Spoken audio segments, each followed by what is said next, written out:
ejercicio de física, ¿vale? De flujo magnético, de inducción magnética, ¿vale? El ejercicio es de este año también de la selectividad, ¿vale? En concreto es el ejercicio B1 de junio, ¿vale? Ya os digo, es de inducción magnética, ¿vale? Os leo el ejercicio, ¿vale? Como siempre tenéis el enunciado. Y ahora os voy a poner un ejemplo práctico para que veáis también a lo que se refiere al enunciado, ¿vale?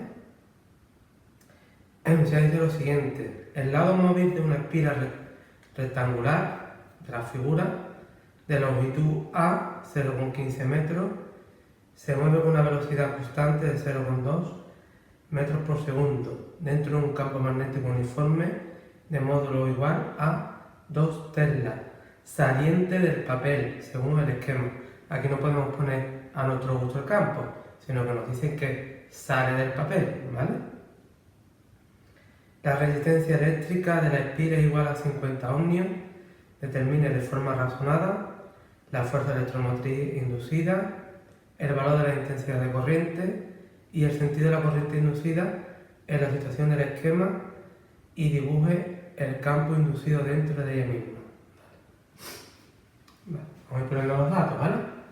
Nos dice que tenemos una espira, ¿vale? Una espira en forma de U con una parte móvil, ¿vale? Que es la que nos da, que tiene una longitud de 0,15 metros, ¿vale? Metros, sí, vale, pues bien. Se mueve con una velocidad constante, es decir, esto se mueve con una velocidad, a más dibujo como lo estáis viendo ahí, ¿vale? Va hacia acá, es 0,2, me voy a poner fuera para dibujar menos los campos, perdón. ¿Vale? Se mueve con una velocidad para acá y la velocidad es 0,2 metros por segundo, ¿vale? Dentro de la espira hay un campo magnético uniforme saliente del papel, que es 2 teslas, un campo bastante grande. Y nos dice que es saliente del papel. Os recuerdo que saliente es con un puntito, ¿vale?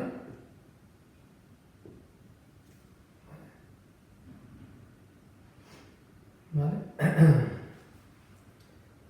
Se entiende que esto es A. Vale. Nada, ya sabéis que lo que me pide es... perdón, se me olvida la resistencia.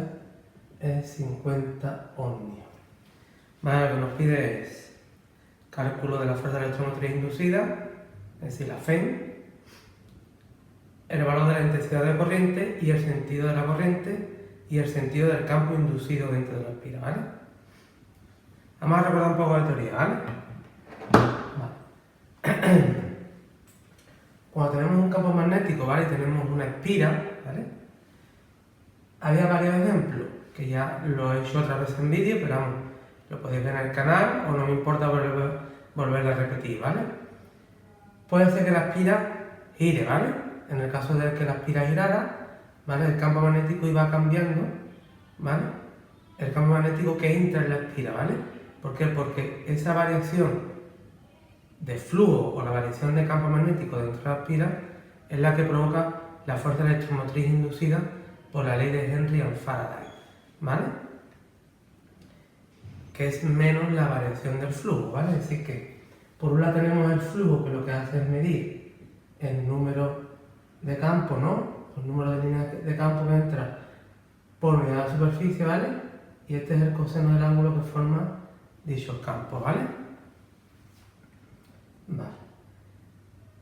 El flujo se mide en Weber, ¿vale? Importante ir poniendo las unidades, ¿vale? Y lo que me dice que, o lo que mide esa variación, o lo que obtengo cuando hay una variación de flujo, es un voltaje, ¿vale? ¿Vale? Que se llama fuerza electromotriz inducida, no es más que una diferencia de potencial que se produce, ¿vale? En mi conductor. Y eso se escribe como una E, ¿vale? Y es la ley de Henry and Faraday and ley, ¿vale? Que me dice que la variación de flujo con respecto al tiempo, ¿vale? Esto me da voltios, ¿vale? Esta variación de voltios, ¿vale? O esta diferencia potencial está asociada por la ley de Ohm, ¿vale? Con una intensidad inducida, ¿vale? Donde esta es la diferencia de potencial, yo voy a cambiarla por E, ¿vale? Para que no os liéis, ¿vale? Y esta corriente inducida viene provocada por un campo inducido, ¿vale? ¿Y qué es lo que hace ese campo inducido? Según la ley de Henry and Faraday's ley, aquí hay un menos, si la variación es positiva, es decir, si se aumenta el flujo, es decir, si aumenta el número de líneas en mi superficie, se va a crear un campo inducido dentro de la espira, esto es importante que lo sepáis, dentro de la espira, ¿vale? Para contrarrestar ese aumento, es decir, en este caso, si va para afuera, ¿vale? Al aumentar ese flujo, va a crear una corriente inducida que va a provocar que el campo inducido vaya hacia adentro, ¿vale? Para contrarrestar. Y si se produce todo lo contrario, es decir, si el flujo disminuye, si disminuye el número de el número de líneas del campo magnético, entonces va a crear un campo magnético inducido que vaya en el mismo sentido del campo magnético, ¿vale? Y a su vez va a provocar una corriente inducida en una dirección o en otra, ¿vale? Que ahora lo vamos a ver, ¿vale? Aquí tengo un pequeño ejemplo práctico, que se lo suelen hacer en alumnos en clase, ¿vale? Como estáis viendo, ¿vale? Es un imán en forma de U, ¿vale? Es un imán en forma de U. Este es el conductor ¿vale? Entonces mi imán provoca un campo magnético, ¿vale? Y este conductor, a medida que yo lo voy moviendo, ¿vale? La superficie, ¿vale? Por donde pasa el campo magnético aumentará o disminuirá su flujo en función de cómo vaya el conductor, ¿vale? Que es en ese caso, ¿vale? Dicha variación de flujo va a provocar una corriente inducida, ¿vale? Esta corriente inducida viene calculada por la FEM, ¿vale? Que a su vez trae consigo un campo inducido que ya como os he dicho va a contrarrestar el aumento o la disminución del flujo, ¿vale? Os lo recuerdo, ¿vale? Se puede aumentar o disminuir, ¿vale? Si disminuye tengo que crear un campo inducido, pero yo no, lo crea la propia espira en sentido para contrarrestar esa disminución, y si aumenta lo va a crear para contrarrestar esa disminución, ¿vale? Explicados o recordados un poco la teoría, ¿vale? Vamos a hacer un poco los cálculos que tenemos aquí, ¿vale? Vale, aquí lo más importante de todo es esta superficie, porque es una superficie móvil, ¿vale? Si os recuerdo que teníamos la espira que giraba, que lo que cambiaba era el ángulo, ¿vale? Teníamos el que cambiaba el campo, que podía ser variable con el tiempo, y en este caso el que cambia la superficie, ¿vale? El que cambia la superficie tenemos este ejemplo, y tenemos el ejemplo de la espira que va moviéndose hacia el campo magnético y después sale, ¿vale? Si este es parecido a este, ¿vale? Vale, ¿cómo calculamos esta superficie? Esta superficie no es más que un rectángulo, ¿vale? Así que va a ser A, ¿vale? Por esta parte de aquí, que se va moviendo, que es móvil, que es X, ¿vale? Lo podéis llamar L, ¿vale? Pero he puesto X, ¿vale? Podéis llamar L como la longitud de la espira, como queráis llamarlo, ¿vale? Y esa X, ¿cómo la calculamos? ¿O qué? Pues esa X está relacionada con esa velocidad. ¿Por qué? Porque me dice que se va moviendo con una velocidad constante, por lo tanto ahora un movimiento rectilíneo uniforme. Es decir, que seguramente esa X sea la velocidad por el tiempo, ¿vale? Incluso si lo queremos hacer bien, pondremos aquí la posición inicial de donde partió. No es obligatorio, ¿vale? Yo le voy a hacer por si acaso. Es decir, le voy a incluir por si acaso, ¿vale? No es obligatorio. Ahora tenemos la X, podemos decir que la superficie será A por X sub 0 más la velocidad que lleva por el tiempo, ¿vale? Esa es mi superficie variable, ¿vale? Si escribimos el flujo, aunque no me lo pida, es importante siempre escribirlo, ¿vale? El flujo no es más que el campo, ¿vale? Por la superficie, voy poniendo números, ¿queréis? No, lo voy a dejar en letra, es que me gusta dejarlo en letra, ¿vale? Esto va a ser por la superficie, X sub 0, velocidad por el tiempo, ¿vale? Y el coseno, os recuerdo que si el campo va para afuera, el vector superficie de la espira va hacia afuera porque es perpendicular, ¿vale? Os recuerdo un poco de matemática, ¿vale? El vector normal de un plano es perpendicular a dicha superficie. Por lo tanto, el ángulo que forma tanto el campo magnético como el vector superficie, ¿vale? Forma un ángulo de 0. El coseno de 0 es 1, ¿vale? Así que esto es 1, ¿vale? Así que este sería mi flujo en función del tiempo, ¿vale? ¿Y cuál va a ser mi fuerza electromotriz inducida? Va a ser menos la derivada de esto con respecto al tiempo, ¿vale? Aquí, si os fijáis, tanto la B como la A son dos números, es decir, que es como si tuviéramos 20x, ¿vale? Es decir, el número no me influye, entonces lo que hago es apartarlo de la derivada. La derivada de esto, la derivada de la posición, como no tiene 3, es 0, ¿vale? Yo lo voy a poner por si acaso lo ponían, ¿vale? Porque en el caso en el que lo pusiera, habría que un término, ¿vale? Que hace la derivada es 0, ¿vale?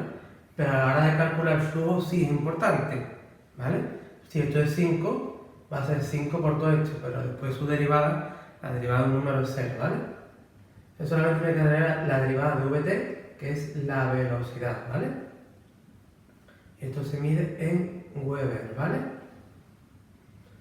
Vale, así ya lo podríamos calcular, ¿vale? Si mi fuerza electromotriz inducida sería menos el campo que era 2, esto era 0,15 y la velocidad era 0,2, ¿vale? Yo lo tengo por aquí calculado, para no perder tiempo.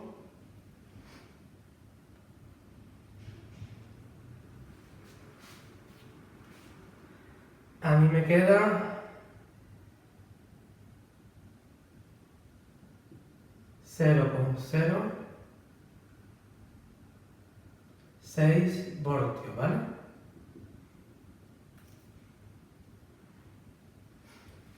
Vale, esto es negativo. Yo lo he hecho así y he puesto positivo porque la velocidad se desplaza en este eje, ¿vale? Va hacia la X positiva. O lo podéis encontrar con el signo menos, ¿vale? Ahora explico el porqué, ¿vale? Cuando hagamos la corriente inducida, ¿vale? Pero vamos, si lo ponéis negativo o positivo, está bien, ¿vale? Lo importante es poner el flujo, ¿vale? Sus unidades, hacer la derivada y calcularlo, ¿vale?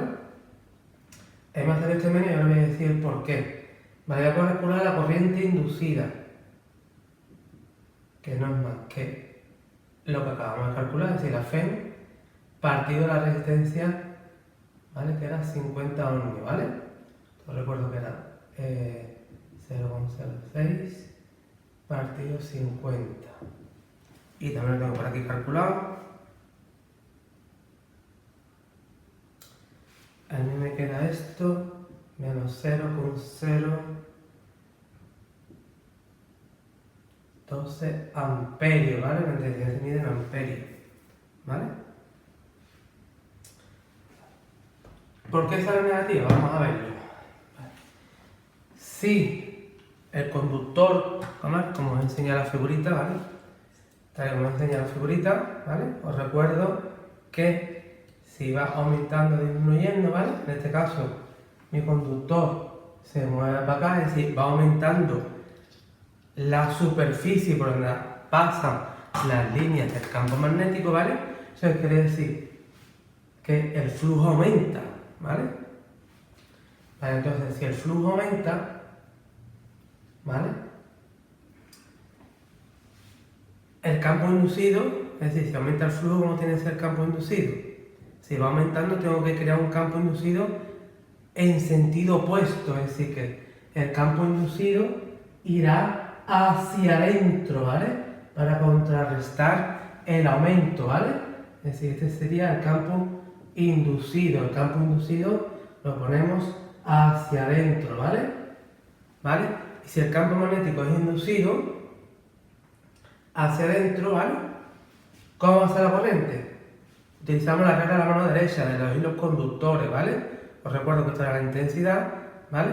Y los nudillos indicaban el sentido, es decir que si el campo, abrazamos por aquí, el campo entra, la corriente inducida ¿hacia dónde va a ir? En sentido horario, ¿vale? ¿Vale? Por aquí también, sentido horario, ¿vale? Por eso, a mí me queda negativo, Eso quiere decir que como es sentido horario, hay profesores que dicen, oye, pues si es sentido horario lo dejamos positivo, ¿vale? El campo magnético va hacia adentro, ¿vale? Y como el flujo aumenta, la fuerza de transformación inducida tiene que ser positivo, ¿vale? Os lo digo por si veis en algún solucionario o en algún libro puesto positivo, no es que esté mal, simplemente que algunos ponen aquí un menos, ¿vale? Y si ponen aquí un menos y menos más, y ya voy a quedar otro positivo, ¿vale? ¿Vale? Así que pondría aquí un menos, aquí otro menos, ¿vale? Ese menos, y ahora menos con el menos del menos de la ley de Henry se convierte en positivo, ¿vale? Todo esto positivo, y esto también positivo, ¿vale? Sí, da lo mismo, lo que pasa es que, ya digo, es un poco el que lo hace, ¿vale? No sabía muy bien la palabra que decir, ¿vale? Es decir, básicamente es quien hace el ejercicio o cómo se toma esta velocidad. Si esta velocidad para allá, para mí es positiva, y a lo mejor para otro lo pone negativo para que después los resultados queden positivos y cuadren un poquito porque la corriente sea positiva porque es sentido horario, ¿vale? Ya eso un poco a gusto del que lo hace, ¿vale? Yo espero que lo haya entendido, que os haya quedado claro el concepto de si aumenta el flujo, aparece la fuerza electromotriz inducida, que eso a su vez provoca un campo inducido que va a contrarrestar o bien el aumento o la disminución del flujo, que lleva asociado la corriente inducida del campo inducido, ¿vale? Que lo calculamos con la regla de la mano derecha, ¿vale? Lo fácil es ponerlo, lo podéis poner aquí o aquí, ¿vale? Os recuerdo con los nudillos, ¿vale? Me indicaban para dónde, como va para adentro, y la corriente en este caso es horaria, ¿vale? ¿Vale? Espero que este ejercicio, como siempre digo, espero que os haya quedado claro, en la explicación un poco teórica, incluso con el ejemplillo que tengo ahí, ¿vale? Os haya quedado un poco claro de cómo va el aumento, la disminución del flujo, ¿vale? Y nada, como siempre digo, cualquier tipo de duda, ¿vale? Me lo podéis mandar, ¿vale? Decírmelo en clase, ¿vale? Y nada, como siempre digo, espero que este ejercicio os ayude a estudiar en casa. Y nada, nos vemos en clase, alumnos.